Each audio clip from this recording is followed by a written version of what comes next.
Bonjour et bienvenue au Tivou du jeudi 7 juillet 2022.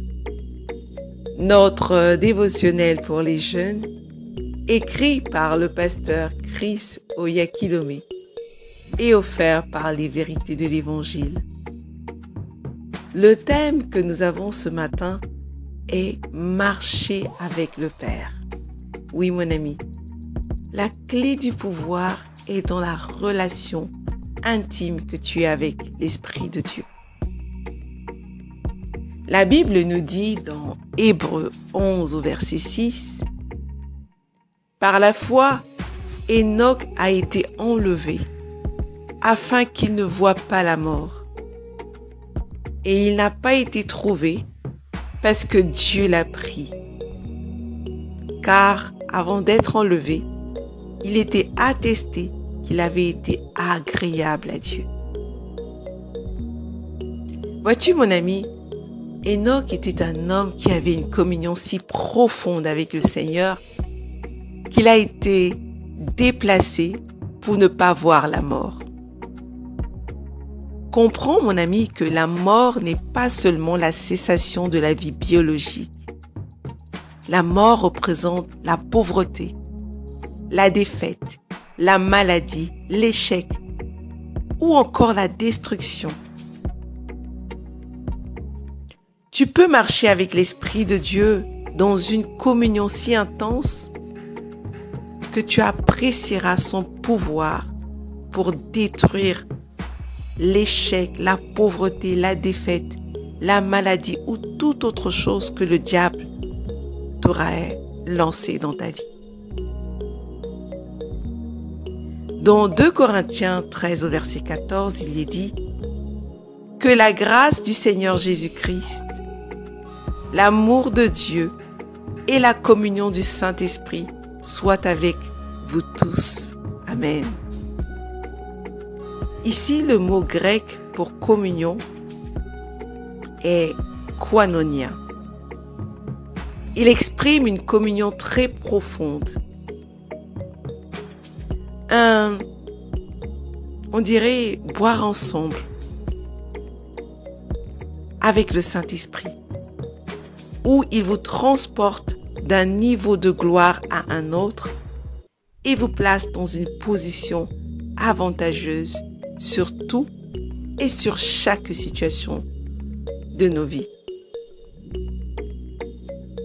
Comprends, bien-aimé, qu'un enfant de Dieu, et en tant qu'enfant de Dieu, ton succès dans la vie est basé sur ta marche avec le Saint-Esprit. Quelle est l'intimité que tu as avec l'Esprit de Dieu?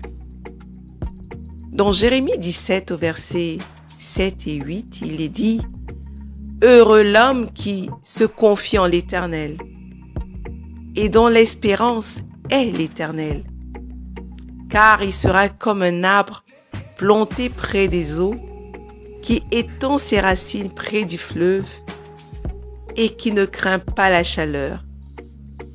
Mais son feuillage demeure vert et il n'est pas anxieux pendant l'année de la sécheresse et il ne cesse pas de donner des bons fruits. » Vois-tu, ce verset parle d'une vie, ta vie, une vie influencée par l'Esprit de Dieu et qui n'est pas influencée par les circonstances. Cela signifie que les situations qui détruisent les autres ou ton environnement ne peuvent pas t'affecter. En aucune manière.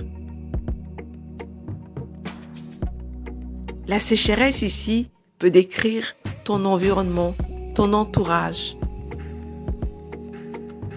Parce que toi, tu es au-dessus de tout ce qui peut toucher les autres à cause de ta communion avec le Saint-Esprit.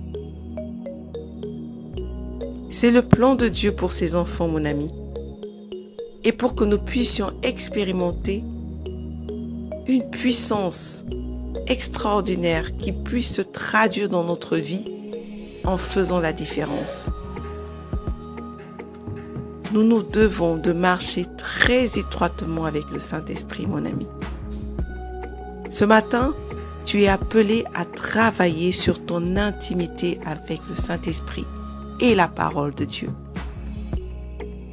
C'est uniquement à travers ces deux que tu peux avoir une vie victorieuse. Ne te contente pas, mon ami, des réunions d'assemblée ou des prières avec les groupes. Mais prends du temps à part pour parler à Dieu, parler à ton Père et surtout pour étudier ta parole. Ces deux éléments peuvent te garantir que la mort n'aura pas de pouvoir dans ta vie. Parce qu'au travers de ta communion, tu reçois la vie de l'Esprit de Dieu. Au travers de l'étude de la parole, tu reçois également la vie qui est dans la parole. Parce que la parole est esprit et vie. Je t'invite à aller beaucoup plus loin en méditant dans Job 22, verset 29, et également dans 2 Corinthiens 2 au verset 14. Mais avant, prions ensemble. Cher Père Céleste, au nom de Jésus, je te remercie pour l'efficacité de ta parole. Alors que je suis la direction de ton esprit et de ta parole dans ma vie, je suis programmée pour une vie victorieuse. La vie glorieuse et gagnante est mon héritage et c'est la vie que je vis. Gloire à Dieu. Cher ami, prends du temps aujourd'hui et parle à Dieu, parle au Père. Commence par l'adorer, à lui dire des paroles d'amour. Combien il est important pour toi. Prends du temps pour avoir un temps d'intimité avec le Seigneur. Ne te contente pas des cultes des dimanches ou des prières de groupe avec les frères et sœurs en Christ. Aie une relation personnelle, que le Saint-Esprit puisse connaître ta voix lorsque tu l'élèves à lui. À demain.